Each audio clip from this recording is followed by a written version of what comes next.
Hey everyone, and welcome to the first student panel as part of your Slug orientation for UC Santa Cruz. Yay! My name is Calvin. I'll be one of your orientation leaders for today. I'm also joined with three other awesome, amazing orientation leaders. We have Amber and May and Vanessa, and we're going to help you answer some questions about UC Santa Cruz. To be a little bit more specific, the questions that we're kind of looking for to answer are questions based around our experiences, what we've been able to do around the campus. And so, you can start putting in your questions now if you haven't done so already. And we're going to be reading off the questions off of a monitor just above the camera. So if it looks like we're kind of like looking up a little, we're just trying to read the question. So don't let that distract you. Other than that, we're going to start off with our introduction, starting with Amber. Hi y'all, my name is Amber Matier. I use she, her pronouns. I actually recently graduated from UC Santa Cruz this June with a sociology and art degree. I was a Merrill affiliate while I was here on campus, and I was involved with a whole bunch of groups on campus, including University Relations, the Competitive Sports Office, the Merrill Programs and Leadership Office, Merrill Student Government, NERSA, and then of course orientation now for 3 years. And when I was a Merrill student, my sophomore year, I actually painted a mural up at Merrill. So if you do find yourself up there one day in the Merrill moat, which is right underneath Viva's, a Mexican restaurant, you can see my mural. It has roses and sunflowers. That's awesome. So like I said earlier, my name is Calvin. I'm currently a fourth year, first generation student affiliated with Kresge College, studying chemistry. While working for orientation as well, I also have worked for the Crown Merrill Dining Hall, as well as starting my training for becoming a tour guide in the fall. Some things about me are that for the past 4 years, I've been a part of a student organization called Circle K International, and that's kind of like Key Club for high school, just for college, and it's a lot of fun. Some other things are that I really enjoy hiking. I love to play video games and make YouTube videos. And if you need food recommendations, I got you, because I love to eat all over campus and all around Santa Cruz. Hi y'all, my name's May. I use she, her pronouns. I'm going to my third year here at UCSC. I am majoring in art and film, so that's a double major, and I'm concentrating in digital media because I want to go into animation. So during my free time, I spend a lot of time watching Disney movies, Pixar movies. I also am involved in student government, and I work for the programs office. I'm affiliated with Merrill College, so if y'all ever see me around, be sure to say hi. Cool. Hi everybody, my name is Vanessa. I use she, her pronouns. I'm a fourth year from Cowell College, and up until last quarter I was studying robotics engineering, but I'm currently transitioning to business management economics. I was born and raised in Venezuela, so Spanish is my first language. I moved to Temecula, California when I was in grade school. That's a city in SoCal. I love Disney. I love to sing and dance, and I'd love to be able to perform for Disney one day. I'm just a big fan, and in general, I'm a big fan of TV and movies. I love Harry Potter and Game of Thrones, Marvel movies, and Friends. Other than working for orientation, I'm also a board member for a club on campus called Society of STEM Sisters, and you can find me playing tennis at the tennis courts or giving tours around campus. All right, so the first question that we have today is, when is the Slug course due? So it is due July 14th, 11:59 p.m., and it's super important that you do finish this course by that deadline because it can affect your enrollment appointment. Yeah. So the next question is it bad that I'm still undeclared? What if I want to change my major? So it's totally not bad that you're undeclared coming into college. It's actually really good that you are able to experience so many different things while you're an undeclared major. You're able to explore different possibilities that you enjoy. You can talk to your college advisor, and they can see where your interests lie and where they can direct you to a good major for you, or something that interests you. You're able to take a bunch of GEs that kind of pique your interest as well if you want to do it on your own. In terms of changing your major, that's pretty simple as well. Everyone coming in right now is going to be a proposed major, which means it's not set yet. It's different from declared. So if you're a proposed major, it's really easy to just change your major, to change your proposed major. You can go to different pathways, talk to your college advisor again, and they'll help you making that transition easy. So the next question is, where can I study on campus? So there are actually several places to study on campus. Your answers will just vary based on who you're asking. Personally, I love studying in McHenry Library. I love studying there because so many people are on task and they're being super studious, so it encourages me to want to be studious as well. I'm not sure if y'all want to share any of your favorite study spots. Yeah, for me, I love to study at the Cowell Computer Lab just because it's open 24 hours and it's really helpful when it's 3 in the morning and I have to do an essay. I just go to the computer lab and crank it out. Yeah, I think I'm the opposite of May. I use McHenry more to sleep and take some naps throughout my day. So I think I find myself at Stevenson a lot. In the academic building, there's a second floor and they have outside benches you can actually sit on and it overlooks the ocean.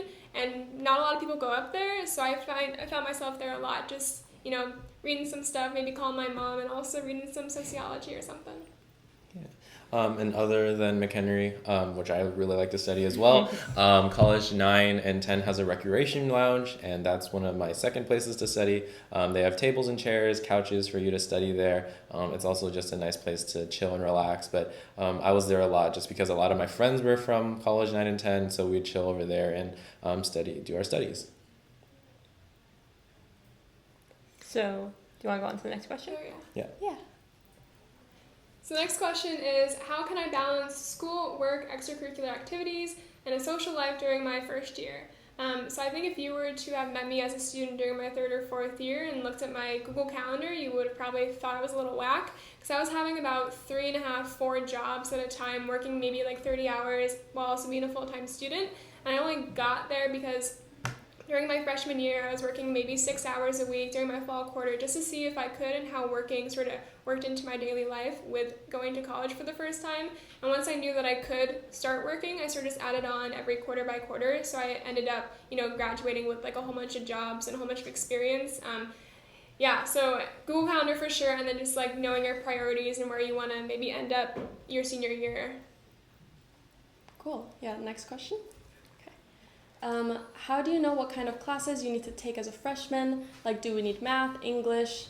What about prerequisites for our intended majors?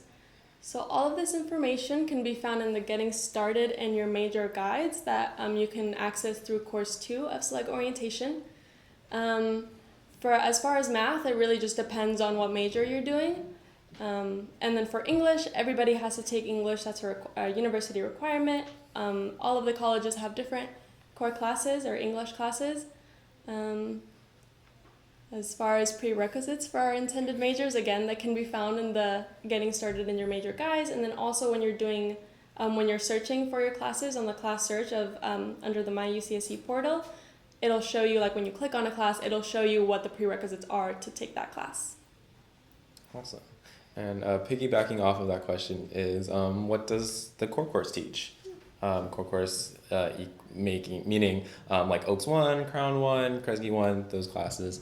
And so the basics of what the core class is teaching you is reading analysis and basically like understanding what the text is. The courses also are based off of your theme for your colleges. So for like me, for Kresge, the theme was power and representation. And so we read a bunch of pieces about power and representation and how different forms of language and words can kind of reflect that meaning that the author is trying to reflect.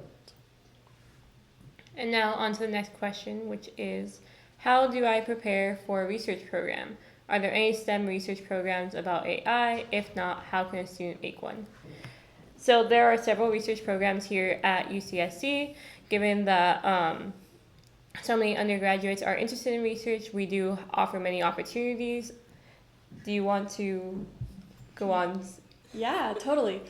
So each department website will have a list of the faculty or the professors under that department, and along with their names, they also they have like a little bio describing what they do, like what kind of research that they're into. One thing about all of the professors here is that they're required to do research, so they all are doing research. And along with the bio, they also attach their emails. So if you see a professor whose research you might be interested in, you can email them and have a chat with them about it. And then if it might not be the exact kind of research that you're looking for, they can help redirect you to different opportunities.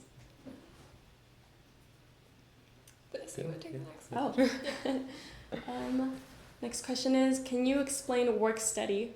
Do you make a certain amount per year, or are you guaranteed a job?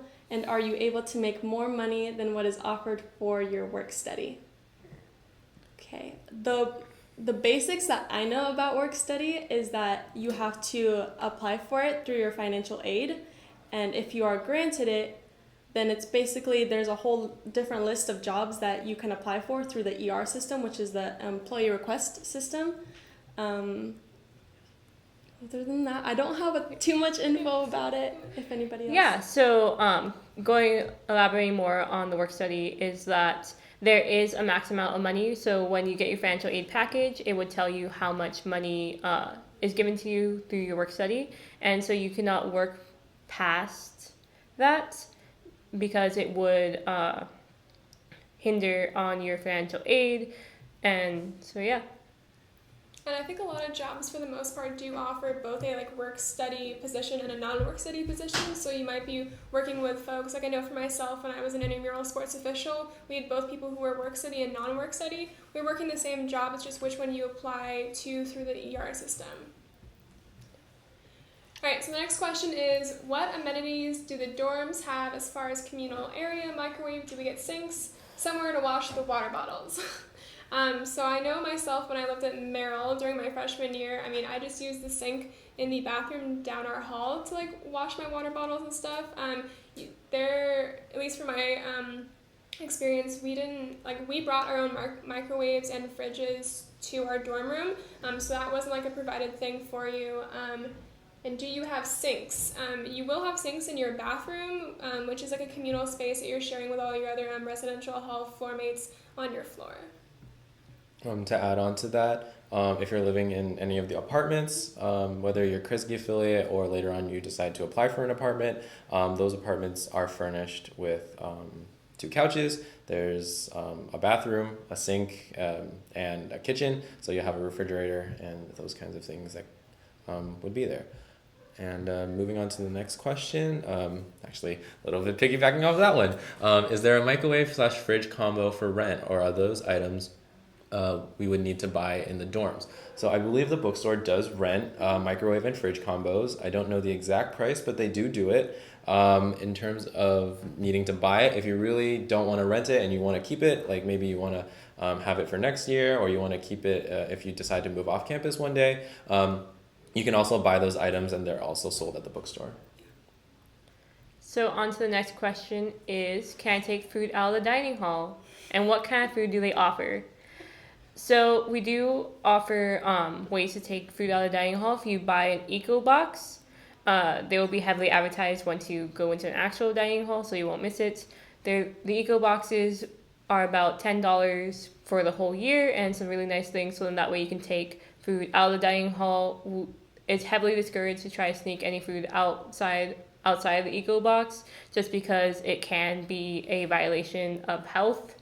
And as for the food that they offer, there are several options at any of the dining halls.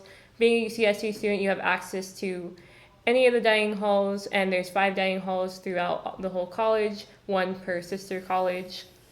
And they do offer vegetarian options and vegan options. Myself, I'm pescatarian, so they also offer fish sometimes. So I feel it's very accommodating. Cool. Next question is, how easy is it to change majors? So for all of the first years, you're coming in proposed. You're not officially in a major yet. So because of that, it is pretty easy to change your majors. All you have to do is you fill out this quick little form to change your proposed major, I guess. But for transfer students, I believe the process would be a little bit more difficult since you have been accepted into that major. You're not proposed. So I think for that, you would just have to talk to your major advisor and see how to go about changing your major. Yeah, to clarify the actual changing of declared majors, you do have to do an application form that would petition as to why you would like to change your majors. You would also need sign-offs from your college advisor, and both of the major advisors, the one that you're currently in and the one that you decide that you want to switch into. All right, so the next question is, how can I make sure that I graduate in 4 years? Is it hard? So I graduated with 2 different majors, as I said before, both sociology and art. And I knew the first quarter that I definitely wanted to be sociology, but I didn't know I wanted to be art yet until maybe winter quarter. So I first quarter I took 2 major classes that would be for both social and art, and I just sat down with my college advisor and I was like, I want to graduate in 4 years, like, is it possible? And we basically mapped out all 4 years, and I actually, because I came in with some AP credits, so I had a little bit of wiggle room during my senior year to take some extra fun classes. So it definitely is possible to graduate in 4 years, and there's a couple programs, I think maybe like 12 or 15, that you can actually graduate in 3. Yeah, and all that information is like through the major websites, but you can definitely graduate in 4. Awesome. And so for the next question, is there any extra assistance to help pay for on-campus housing? So as far as as far as I know, for me personally, I've had financial aid that has been able to cover for on-campus housing as part of some university grants, loans, and Cal Grant, things like that. But other assistances, I'm not too sure. Does anyone else have anything on that? I mean, the only thing that comes to mind is Slug support. That's definitely like, if you're somebody who is getting financial aid, you'll probably be like sort of pushed towards talking to Slug support if you do run into any extra burden that might make, paying for campus housing a little bit more difficult. And on to the next question. Is the film and digital media major more theory-based or more production-based? As a film and digital media major, I can definitely tell you, I feel it's definitely a balance. When you first start off, you will have more theory-based classes, but that's more to lay a sort of foundation and be able to know the root of film itself. And then later on, you will have the option of choosing applying for the production pathway, and for the production pathway you have more hands-on experience with cameras and sets and all those things. But if you are more interested in theory, we do offer a critical analysis pathway, which you can learn more about the theory of film. Cool. Next question, does UCSC have a dance team or orchestra? Yes. There's definitely tons of dance teams on campus. You can go to the SOAR website. I know that's an acronym. I'm not sure what it stands for, but you just type UCSC SOAR. It'll take you to all the clubs that we have on campus, and a lot of those will be the dance teams. You'll find tons of those. And then an orchestra, we definitely do have a university orchestra that I believe you have to audition for. Yeah, that you can audition for. And the next question I think is for May. Were you in any dance clubs? No. So the question was, May, were you in any dance clubs? I'm so sorry. I read it as like May, as in the proposition. okay. But no, I personally was not in any dance clubs. But if you're interested in any dance clubs, there is an event that will happen during Welcome Week called Cornucopia. Cornucopia is basically a club festival where all the clubs try to present themselves. There will be performances there by different dance clubs and such, so be sure to find more information about that and check it out.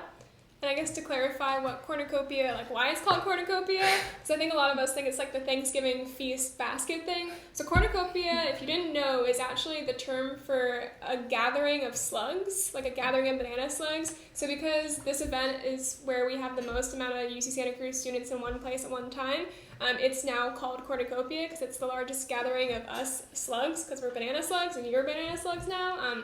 So yeah, that's some like history on why that's the name, because it's a funny name. Okay, so the next question is it mandatory to take a math course? So there is a general education course tagged MF, which is your mathematical class that you do have to take. But I do know there are some classes that do satisfy the MFGE that are not per se like algebra or geometry. I can't think of them off the top of my head, but they are offered if you're worried about taking like a college math course. Yeah. So the next question is, do we have an option to speak with a counselor before to know which classes to enroll in for this fall semester? So yes, you do. So we're going to be having virtual advising days starting July 22nd, and that'll run until August 2nd, depending on when your enrollment is going to be. So you can sign up for those, come in, and there will be advisors there to help you out. The next question is, how and when can you switch your major? So you can switch your major as soon as you come into UCSC if you'd like. As we mentioned before, right now you are only a proposed major, so if you'd like if you have more interest in switching your major, I would definitely advise to reach out to the advisor of the major that you're interested in switching in. Cool. Next question is, how hard are the business classes that you take? Me. I take. So I am just now transitioning to business management economics, so I'm just taking the introductory economics classes.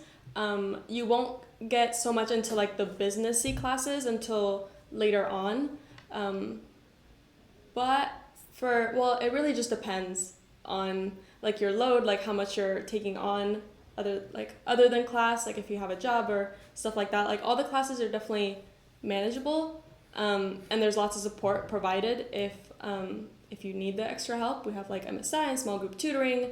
MSI stands for modified supplemental instruction. Yeah, so just like different tutoring avenues that you can take if you're having trouble, but for the most part in my experience I've found that they're pretty manageable. So the next question I'm excited to answer.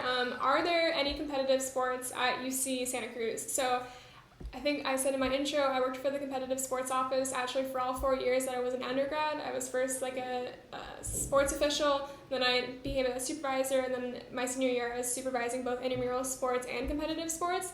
And we range between anywhere from 36 competitive sports clubs to about 42. I know we ended this past spring quarter with about 37, and half of them are like the recreational ones that don't compete in like annual competitions, and the other half are the competitive ones that do go to competitive tournaments throughout the year. And we have like equestrian, badminton, we have soccer, we have a whole bunch. They're all on the Athletics and Recreation Competitive Sports website if you do think about wanting to join any of those. And all of those sports clubs will actually be tabling at the Cornucopia event. It's the Tuesday of Welcome Week, so if you're thinking about joining or maybe want to try out for the team, there is an opportunity to do that at the beginning of fall quarter. Awesome. And I guess piggyback, well, I'm getting all the piggyback questions right now, but do we have PE classes at UCSC? What about PE classes that are not so professional but are enough to exercise? So yeah, absolutely. There are a lot of different physical education courses that we offer every quarter. Yeah. And they are 0 unit classes, so they really are just for recreation. If you don't want to take any of those classes, you can just go over to our athletic and recreation center and work out there. We have a lot of the exercise machines that you would normally find in a gym, and it's pretty manageable and it's nice. Yeah. And on to the next question is, what is the distance from the campus to the Santa Cruz Beach Boardwalk? So the Santa Cruz Beach Boardwalk is actually not too far from us. It is only 1 bus ride away.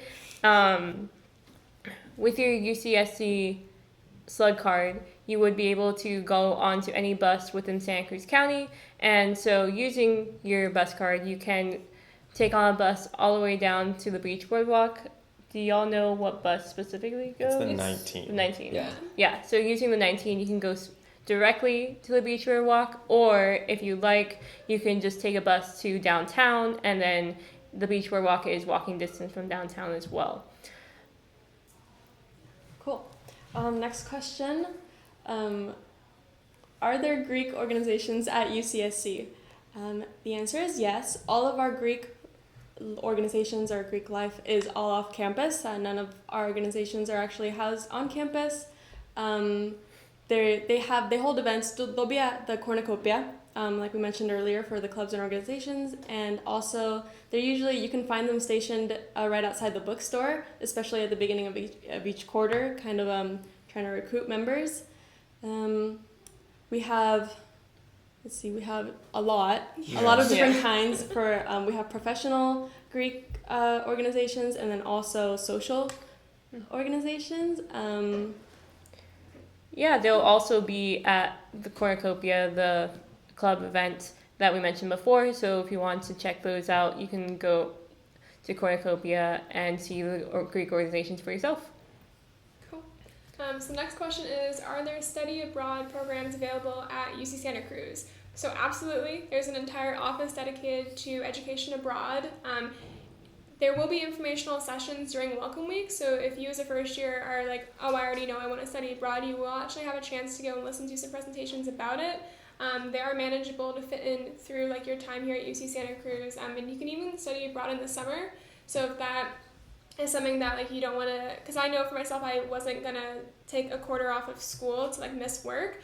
So like there is definitely a lot of options and flexibility for what type of programs that are offered through Santa Cruz. Yeah, and to go off of that, the add-on, I'm actually planning on studying abroad. I'm taking a 5th year. To do that, you don't have to. You, like Amber said, you can absolutely fit it into your 4-year plan. But for me, I'm interested in just taking that extra time to go study abroad, learn about the culture of where I'm thinking about going, and so the study abroad office is really nice. They're so helpful. They have a lot of resources to get you acclimated to where you want to go and help you plan out all that stuff. And so the next question is, can you work as a tutor on campus, and is that part of work study? You can work as a tutor.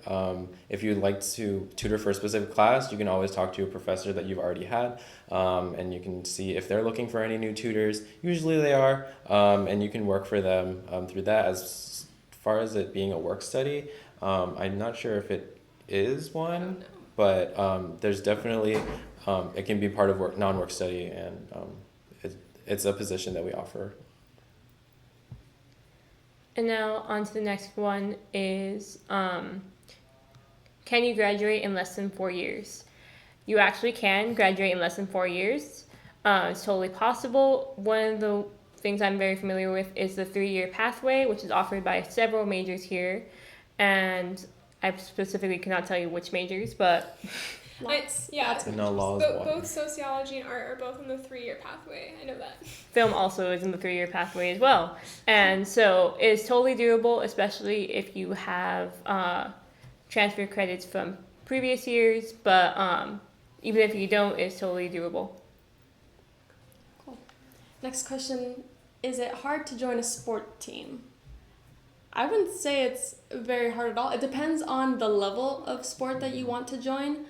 We have 3 different levels. We have like the NCAA Division III, which would be the most competitive, the hardest to join.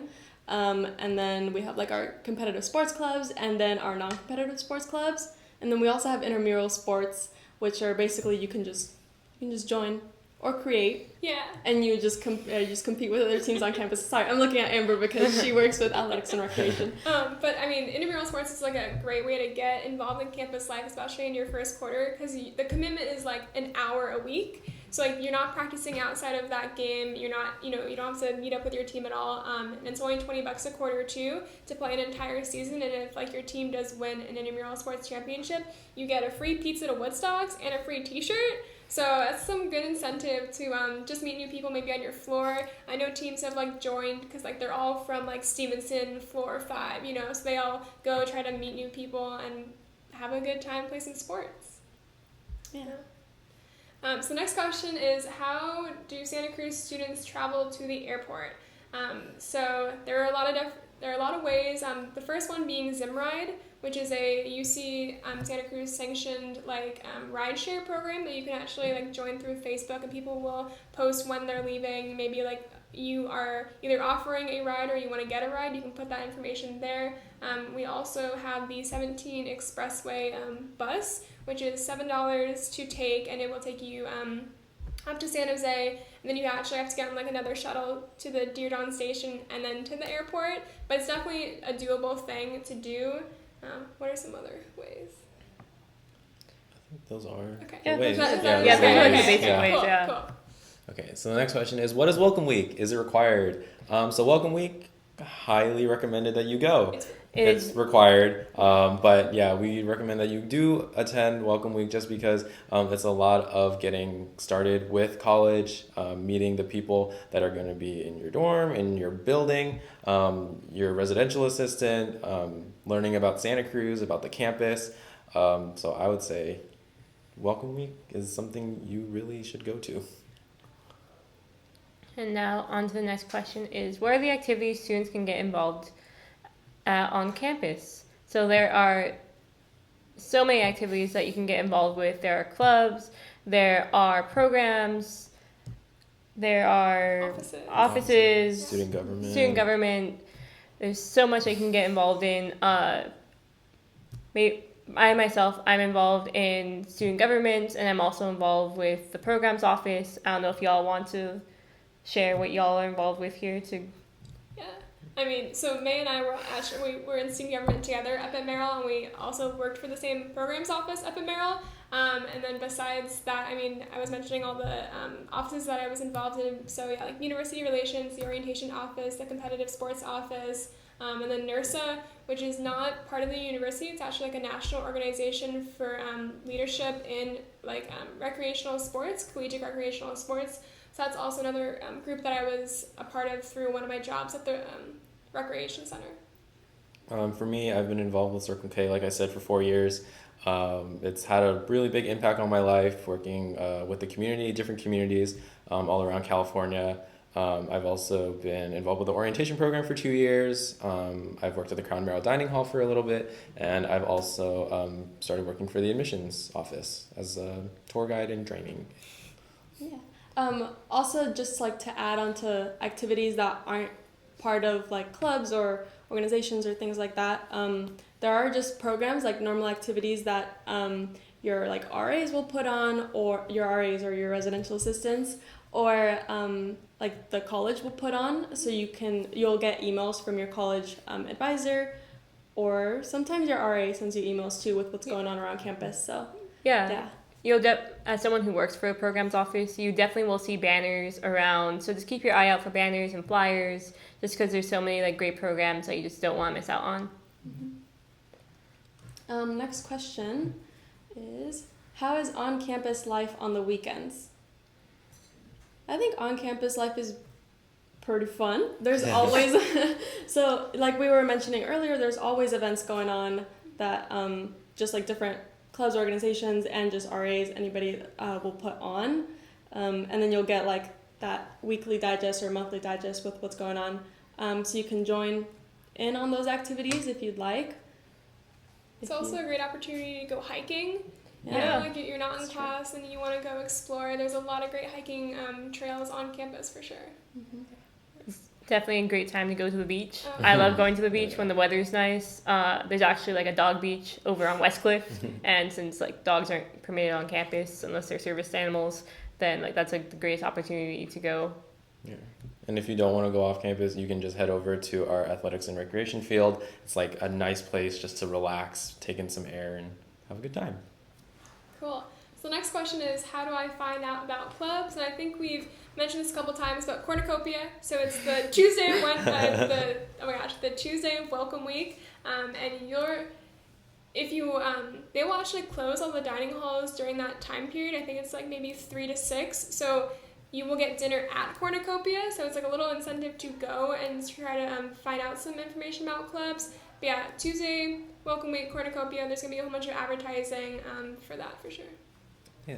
So the next question is, where can I use my Flexi dollars? And Flexis actually are accepted all over campus, I believe, at any of the dining halls, any of the on-campus cafes, any of the like little express store that we have in the Quarry Plaza, and those will like relate to real-world dollars.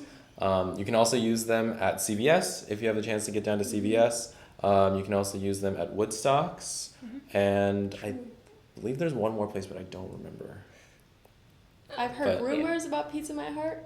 I think you can. Yes, you can. Yeah. Yes, yeah, you can. So yeah, anywhere that says like accepts Flexis on their register, they will accept your Flexi dollars. So unfortunately, we were running out of time. So we're going to go on to our very last question of tonight, which is, what advice can you give us as we start our first year? So personally, my first year, I procrastinated a lot. So I would definitely try to avoid procrastination at all costs, try to stay on top of everything. My best way with that is that I'm a big fan of Google Calendar, just because that way I could set all my deadlines, all my schedules, and I could just feel like I'm on top of everything. Yeah, I think for me, my first year, I came into UCSC already having friends from high school that were also UCSC students, so I didn't get out and explore what everything that the campus had to offer as much as I wish I could have. But like I don't know. I wouldn't say I regret it because like everything at your own time. Like there's no pressure to join clubs and like join sports teams and have a full load of classes and have a job and all that. Like your first year, there's no pressure at all. So I don't know. I guess just for me, like I started exploring this past year, and if I had any advice to give, I would just say to start exploring if you can or able to sooner, because it definitely makes your college experience a lot better. For me, I would say don't forget about your family. If you're feeling a little homesick, make sure to call them. They're literally just a call away. They're worried about you as much as you may be worried about yourself and them. So definitely give them a call, hang out with them, tell them to come down to Santa Cruz, show them what you've learned about Santa Cruz, because they don't know probably as much as you do. So yeah, definitely keep in contact with your family is something I would say is a good piece of advice to give.